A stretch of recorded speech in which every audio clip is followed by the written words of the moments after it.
ያረገዘች ሴት የግብረ ስጋ ግንኙነት ማድረግ ትችላለች? ጽንሱንስ ይጎዳዋል?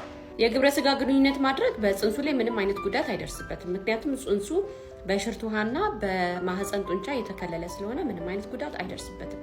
ነገር ግን የግብረ ስጋ ግንኙነት በተለይ በእርግዝና ጊዜ ፍላጎት ላይ የተመሰረተ ነው። በተለይ በመጀመሪያዎቹ 3 ወራት ከፍተኛ የሆነ የማቅለሽለሽና የማስመለስ እንዲሁም ደግሞ ስለ እርግዝናው የመጨነቅ አይነት ስሜቶች ስለሚኖራት በዚህ ወቅት ከፍተኛ የሆነ ፍቅርና እንክብካቤ የሚያስፈልጋት ጊዜ ነው። ከ3 እስከ 6 ወር ባለው ጊዜ ደግሞ የእርግዝናው የመረጋጋትና የእሷም የማቅለሽለሽ ስሜት እየቀነሰ የሚሄድበት ሰዓት ነው። በዛ ጊዜ የግብረ ስጋ ግንኙነት ብታደርግ ምንም አይነት ችግር የለውም።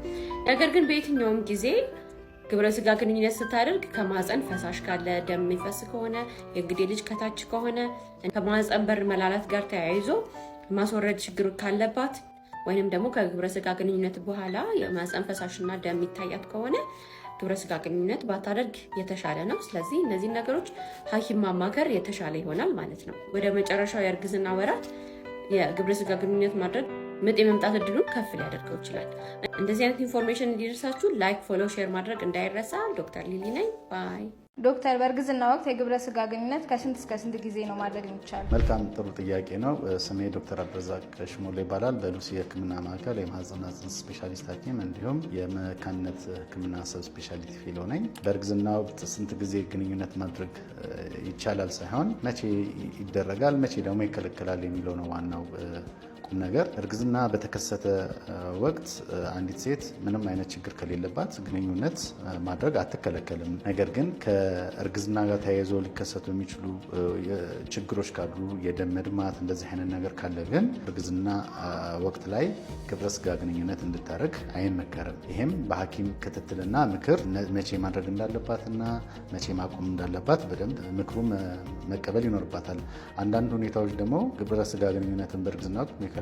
ለምሳሌ የማህፀን በር ማጠር ሊሆን ይችላል። ተደጋጋሚ ውርጃ ያላት ሴት በተለይ የመጀመሪያዎቹን የእርግዝና ወራቶች ከግብረ ስጋ ግንኙነት እንድትታቀብ ይመከራል። ከዛ ባለፈም በመጨረሻው እርግዝና አጋማሽ ላይ አንዲት እናት የእንግዴ ልጅ ወደ ታች ዝቅ ያለ እንዲሁም ያልታወቀ ደም መድማት ካላት እና የሽርት ውሃ መሰል መፍሰስ ካላት ይሄ በእርግዝና ወቅት የግብረ ስጋ ግንኙነትን የሚከለክሉ ሁኔታዎች ናቸው። እንደ አጠቃላይ ግን አንዲት ነፍሰ ጡር ምንም አይነት ችግር ከሌለባት በእርግዝና ወቅት ጊዜ ገደብም ወቅትም አይኖረውም። በማንኛውም ሰዓት ግንኙነት ማድረግ ይቻላል ማለት ነው።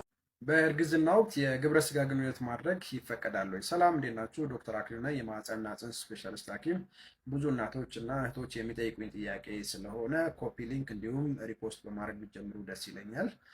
ያው ጠቅላላ አድርጌ ስመልስላችሁ በእርግዝና ወቅት ከሕክምናው አንጻር ግንኙነት ማድረግ አይከለከልም ወይንም ይፈቀዳል ማለት ነው። ነገር ግን ማወቅ ያለብን በተለይ የመጀመሪያ 3 ወር አካባቢ የሆርሞን ለውጦች እንዲሁም የባህሪ መቀየሮች ሊኖሩ ስለሚችሉ ግንኙነት የማድረግ ፍላጎቱም እንደዛው ሊቀነስ ይችላል ማለት ነው። ሌላ ማወቅ ያለብን ነገር እና እርግዝና ወቅት ግንኙነት ማድረግ የለብሽም የምንለው አንደኛ ከዚህ በፊት በእርግዝና ወቅት ደም መፍሰስ ካጋጠመሽ እንዲሁም ደግሞ በዚህኛው እርግዝና ደም መፍሰስ ካጋጠመሽ ያለ ጊዜው የእንሽርቷ መፍሰስ እንዲሁም ያለ ጊዜው ምጥ ከመጣ እንዲሁም በዚህኛው እርግዝና ወቅት ሐኪምሽን አማክረሽ ግንኙነት ማድረግ የለብሽም ለጽንሱ አስጊ ነው ብሎ ካለሽ ግንኙነት ባታደርጊ ይመከራል ማለት ነው። አመሰግናለሁ።